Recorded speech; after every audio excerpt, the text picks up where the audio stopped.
Ay, liti timyong mas. 呢十蚊咋？呢十5蚊咋？ Liti sapman. 係啊，10蚊一個。咁樣一10蚊。Pertama-tama, jangan pernah segan untuk menanyakan harga.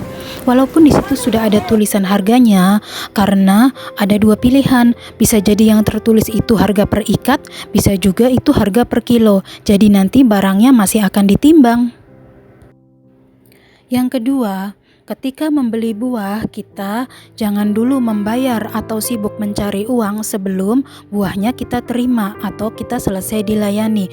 Karena ketika kita sedang fokus cari uang di dompet, itu kesempatan penjual memberi kita buah bukan dari yang terpajang di situ, tetapi dari kardus yang di dalam. Makanya jangan heran kalau kita membeli buah sampai di rumah tidak sebesar dan tidak sesegar seperti yang terpajang di sana.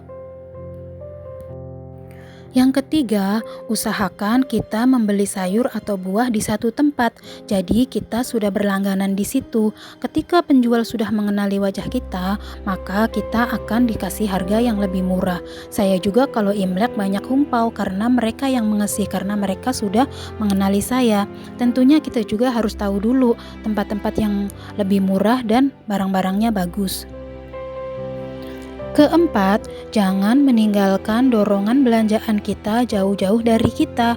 Walaupun kita berpikir itu hanya sayur dan buah atau daging dan telur, tapi pikiran orang tidak sama. Saya pernah kehilangan jahe, kehilangan daging sapi, dan lain-lainnya. Kelima, pastikan kita belanja barang-barang yang tidak mudah busuk lebih dahulu, seperti buah dan sayur.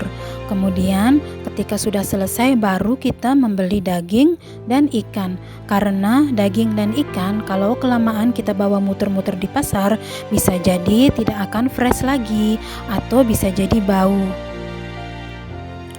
Keenam, ada beberapa barang yang semakin banyak kita membelinya, maka harganya semakin murah. Seperti sayur, kalau 1 kilo $9, kalau kita beli 2 kilo menjadi $15 saja. Atau ikan, kalau beli 1 ekor 25, kalau kita beli 3 ekor akan menjadi $50.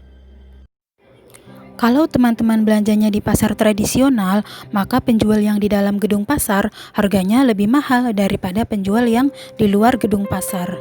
Kalau ingin harga yang murah, teman-teman belanjanya sore, jam 5 ke atas. Biasanya sayuran dan buah-buahan sudah diwadah-wadahin di keranjang. Kalau 3 keranjang itu $10. Kalau sudah jam 6, 4 keranjang menjadi $10. Begitu juga ikan dan buah-buahan. Kalau semakin sore harganya semakin murah karena penjualnya sudah mau tutup. Ketika penjual sedang menimbang sayuran atau buah untuk kita harus berdiri di depan timbangan dan memperhatikan penjual menimbang.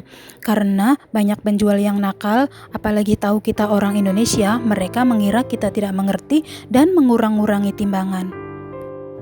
Sebelum meninggalkan penjual, hitung baik-baik uang kembalian kita, karena ada beberapa penjual yang nakal mengurang-urangi uang kembalian kita karena mereka mengira orang Indonesia tidak mengerti, dan ada juga penjual yang memberi kita uang recehan Cina yang tentu saja di Hong Kong tidak bisa dipakai.